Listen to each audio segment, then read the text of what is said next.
আসসালামু আলাইকুম, শুভেচ্ছা, স্বাগতম।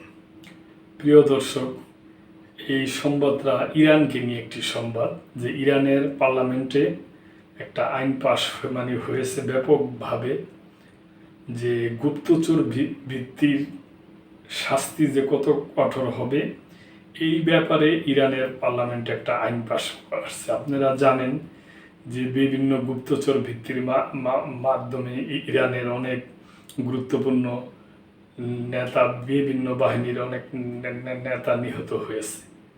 এই সমস্ত ব্যাপার, এবং কয়েকদিন আগে যুদ্ধ গেল, এখন যুদ্ধ বিরতি চলছে। তো এই সমস্ত ব্যাপার নিয়ে বাংলাদেশ প্রতিদিন পত্রিকায় এই সংবাদটা আসছে। গুপ্তচর ভিত্তির শাস্তি কঠোর করে ইরানের পার্লামেন্টে প্রস্তাব পাস।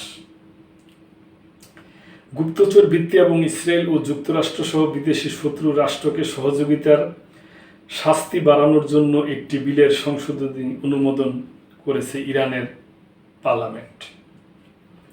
সংবাদ মাধ্যমের প্রতিবেদনে বলা হয়েছে, সংশোধনী প্রস্তাবটি সোমবারের অধিবেশনে বিপুল ভোটে পাশ হয়েছে। সংশোধিত আইন অনুযায়ী যদি কেউ শত্রু রাষ্ট্র ও গোষ্ঠীর জন্য কোনো গোয়েন্দা ও গুপ্তচর ভিত্তিক কার্যকলাপ এবং অপারেশনাল কার্যক্রমে জড়িত বলে প্রমাণিত হয়, তাহলে তার শাস্তি মৃত্যুদণ্ডের পাশাপাশি সম্পত্তিও বাজেয়াপ্ত করা হবে। সুপ্রিম ন্যাশনাল সিকিউরিটি কাউন্সিলকে এই শত্রু রাষ্ট্র ও গোষ্ঠী চিহ্নিত করার কর্তৃপক্ষ এবং মিনিস্ট্রি অফ ইন্টেলিজেন্সকে শত্রুদের নেটওয়ার্ক চিহ্নিত করার কর্তৃপক্ষ হিসাবে মনোনীত করে প্রস্তাবের মূল বক্তব্য।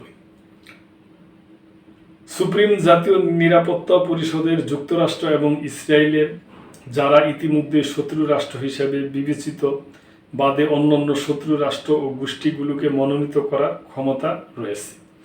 সংশোধিত আইনে শত্রু রাষ্ট্রগুলোকে আর্থিক, প্রযুক্তি এবং সামরিকভাবে সহায়তাকে অপরাধের আওতায় আনা হয়েছে।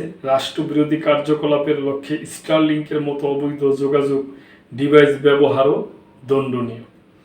এছাড়া সংশোধিত মূল প্রস্তাবের আরেকটি অনুচ্ছেদে জনসাধারণের মধ্যে বিভাজন বা জাতীয় নিরাপত্তার ক্ষতি করার উদ্দেশ্যে শত্রু বা বিদেশি নেটওয়ার্কগুলোতে যারা তথ্য বা ভিডিও পাঠায় তাদের শাস্তি নির্ধারণের বিষয়ে আলোচনা করা হয়েছে। নতুন প্রস্তাব অনুযায়ী এই কর্মকাণ্ডগুলো এখন থেকে অপরাধ হিসাবে গণ্য করা হবে। একই সাথে এর জন্য কারাদণ্ড এবং সরকারি ও জনসেবা থেকে রাষ্ট্রীয়ভাবে বরখাস্ত করার শাস্তি নির্ধারণ করা হয়েছে। ইরানের গোয়েন্দা মন্ত্রণালয়কে প্রতিকূল মিডিয়া চিহ্নিত করার দায়িত্ব দেওয়া হয়েছে এবং সংশ্লিষ্ট অপরাধের জন্য দ্রুত আইনি পদক্ষেপ চালু করা হয়েছে। ইরানের আইন প্রণেতারা জোর দিয়ে বলেছেন, ক্রমবর্ধমান আঞ্চলিক উত্তেজনার মধ্যে জাতীয় নিরাপত্তা রক্ষার জন্য এই ব্যবস্থাগুলো অত্যন্ত গুরুত্বপূর্ণ। তো দর্শক, এটা ইরানের একটা নিরাপত্তার ব্যাপারে ওনারা একটা আইন পাশ করছে এবং সংসদে এটা বিপুল ভোটে পাশ হয়েছে।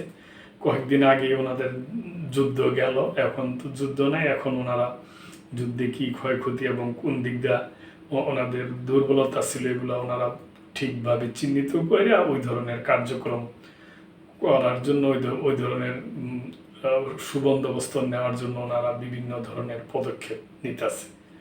তো দর্শক, আপনাদের যদি কোনো কিছু বলার থাকে তো অবশ্যই কমেন্ট করবেন, লাইক, শেয়ার, কমেন্ট করে সাবস্ক্রাইব করে চ্যানেলটির পাশেই থাকবেন। আল্লাহ হাফেজ।